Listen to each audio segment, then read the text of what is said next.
If you're a podcast host, listen up, this one's for you. My name is Allie Jackson. I'm the host of Finding Mr. Height, a dating and relationship podcast that I've been doing for 4 years now, sharing my positive and practical approach to dating that's built on my own life experience. And I wanted to share another experience that I've had, my secret behind monetizing my show. It's called Red Circle, and I was just telling my colleague about how much I love their platform. With Red Circle, not only am I getting a seamless hosting experience, but I also love the support I receive in ad sales. It's not just typical ad sales either. It's targeted opportunities based on my show and my life. And the platform is super simple. You just set your preferences and Red Circle matches you with sponsors that align with your show. You can vet every opportunity and their platform gives you great analytics. More recently too, my Red Circle team has brought me opportunities outside of my podcast on social media to really augment the podcast partnerships, bring them full circle. I just can't recommend them enough. If you want to give it a try, go to redcircle.com to get your free trial. That's redcircle.com for a free trial.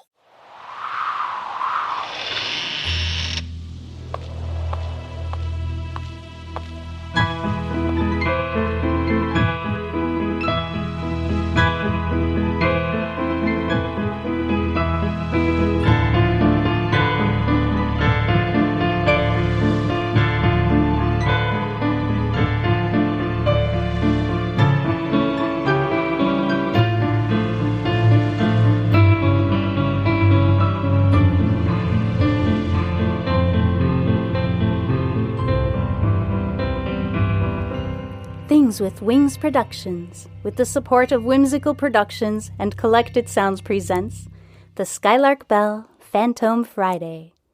I'm your host, Melissa Oliveri. Welcome to this Halloween special edition of the Skylark Bell podcast. In today's episode, we will hear a series of stories from my time working the overnight shift at a convent tending to the aging and ill nuns who lived on the 3rd floor.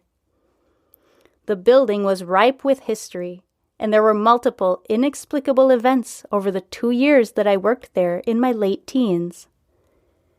This is a spooky one, so prepare yourselves. Get settled in, grab a blanket, a warm drink. Are you ready? Now let's get started.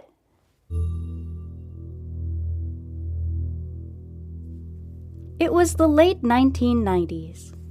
I had Bjork and PJ Harvey on repeat in my Discman as I rode the bus from my apartment in the old town part of Quebec City down to the convent where I worked in one of the first-ring suburbs. The convent was established over 100 years prior by an order of nuns who were based in Old Quebec. My aunt had been working at the convent as a caretaker for years and got me a job there when I moved to town after high school. I worked the overnight shift from midnight to 8 a.m. The bus would drop me off on the main road across from a large field behind which was a hospital. I would walk across the field and across the street from the hospital to the convent, then ring a bell by the massive front doors and wait for one of the nuns to let me in. I always dreaded the walk from the bus stop to the convent, for a myriad of reasons, not the least of which were the time of night and the fact that on multiple occasions I overheard orderlies from the nearby asylum telling each other disturbing stories about things they had experienced during their shifts. My first few shifts, I was always relieved to be let into the solid wooden doors and stone walls of the convent. I thought I was safe once I was inside. I started out working alongside the other nursing assistant who worked the night shift. She showed me the ropes. The most challenging part of the job was staying awake past 4 a.m. Despite doing this job for 2 years, my biological clock never truly adjusted to going to bed when everyone else was getting up for the day. The nuns were in varying states of physical and mental autonomy, ranging from being sound of mind but needing help to get out of bed and into their wheelchair, to being physically mobile but suffering from the ravages of Alzheimer's. My first few shifts alone were uneventful. I don't recall when the first strange occurrence happened, but I do remember it was a full moon. Over time, I realized the full moon definitely had an effect on the nuns, whether they had restless sleep or vivid dreams. One night, I heard a nun calling for me from the hallway. The rooms on the 3rd floor of the convent were equipped with call buttons, similar to what is found in a hospital. But for some reason, she was calling me by shouting. It must have been 2 or 3 a.m., not quite halfway through my shift. I walked into her room, immediately noting that the curtain across from her bed was drawn. This was strange because we always close all the curtains when we put the nuns to bed. And this specific nun was physically unable to get out of bed. I choked down a growing sense of unease and asked her what was wrong. She told me, "The Holy Father is dead." By this point in time at the convent, I had learned to try and keep things casual and ask follow-up questions that might alleviate confusion, so I asked her, "Really? Well, who told you that?" Her response sends shivers down my spine to this day. She turned to look at me, her wide eyes illuminated by the light of the moon coming through the window that should have had a curtain pulled over it, pointed a bony hand toward the corner of the room, and said, "The 2 nuns standing over there." At this point, I wanted to grab my bag, my Discman, my Bjork CD, and skedaddle out of there. But there was no way I could just leave these nuns unattended. They were relying on me for their safety and well-being. I offered to get her a glass of water, closed the curtain, and get her settled back to bed. The rest of the night was uneventful, as were my next several shifts. The next time something unusual happened was probably around the same time of night, and was a somewhat similar situation, but with a different nun. This time, rather than calling for me, I could hear a nun singing hymns, rather loudly for the time of night. Afraid she would wake up the other nuns in the surrounding rooms, I went to her and asked what she was doing. She told me, "I was trying to sleep, but the nun in my room keeps singing." In fairness, this nun did suffer from the terrible disease that is Alzheimer's, so some confusion and occasional odd behavior was to be expected. Still, hearing something like that is disconcerting. I asked her to politely tell the nun in her room that it was the middle of the night and to stop singing. The nun nodded and looked toward the darkness at the foot of her bed and repeated my words out loud. Next thing I know, she's nodding off to sleep as if nothing happened. The call system at the convent is set up so the nuns have a handheld button attached to the rails of their hospital-style beds that they can push if they need something. When that button is pushed, it triggers a red light in the office that corresponds to the room number of the person who pushed the button. The system also emits a beeping sound in the patient's room.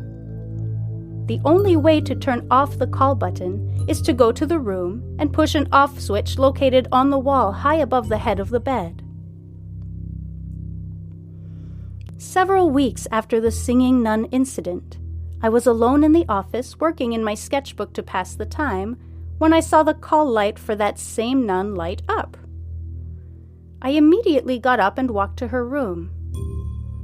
The first thing I noticed when walking in the door was that her alarm had been turned off. This was puzzling because there was no way this nun could reach the off switch, and I always worked the night shift alone.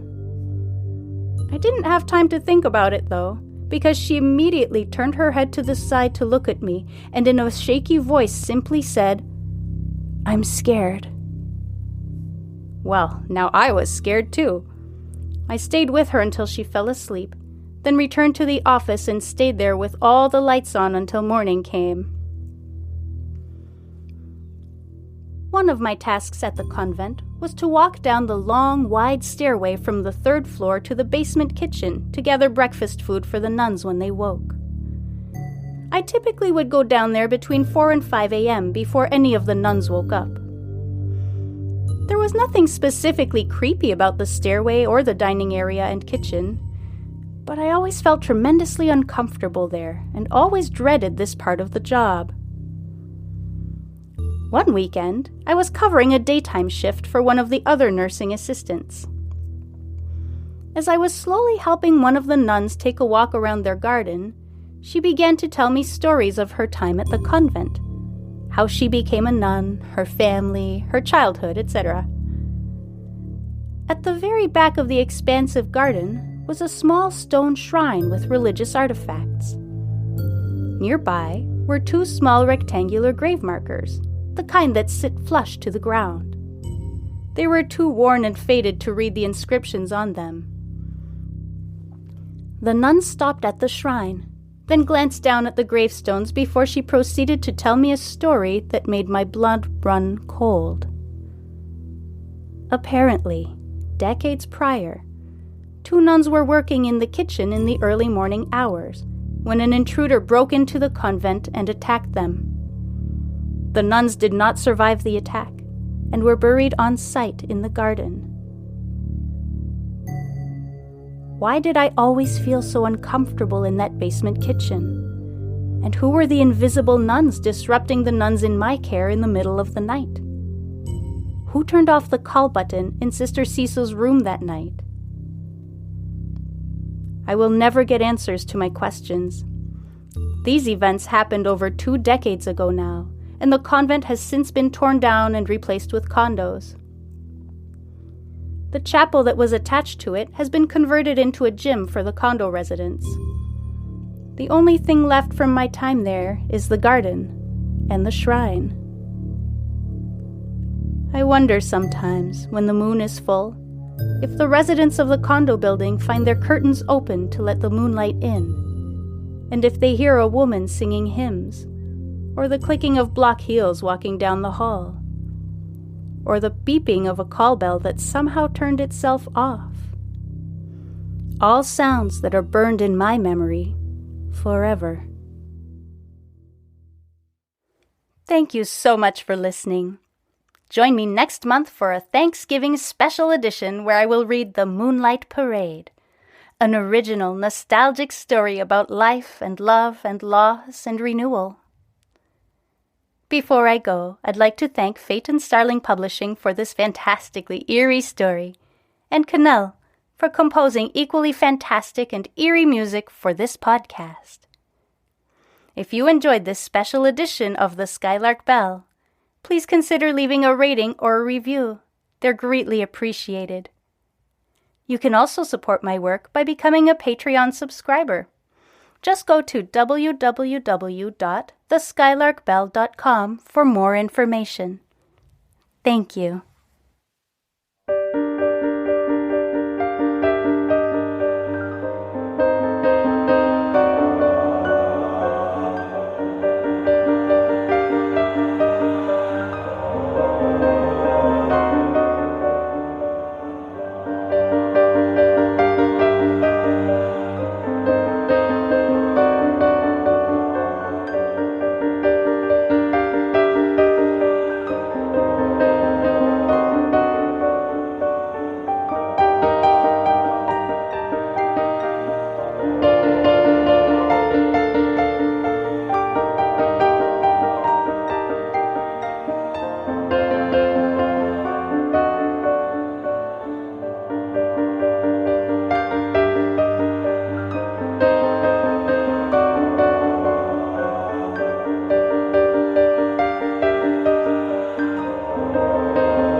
If you're a podcast host, listen up, this one's for you. My name is Allie Jackson. I'm the host of Finding Mr. Height, a dating and relationship podcast that I've been doing for 4 years now, sharing my positive and practical approach to dating that's built on my own life experience. And I wanted to share another experience that I've had, my secret behind monetizing my show. It's called Red Circle, and I was just telling my colleague about how much I love their platform. With Red Circle, not only am I getting a seamless hosting experience, but I also love the support I receive in ad sales. It's not just typical ad sales either. It's targeted opportunities based on my show and my life. And the platform is super simple. You just set your preferences and Red Circle matches you with sponsors that align with your show. You can vet every opportunity and their platform gives you great analytics. More recently too, my Red Circle team has brought me opportunities outside of my podcast on social media to really augment the podcast partnerships, bring them full circle. I just can't recommend them enough. If you want to give it a try, go to redcircle.com to get your free trial. That's redcircle.com for a free trial.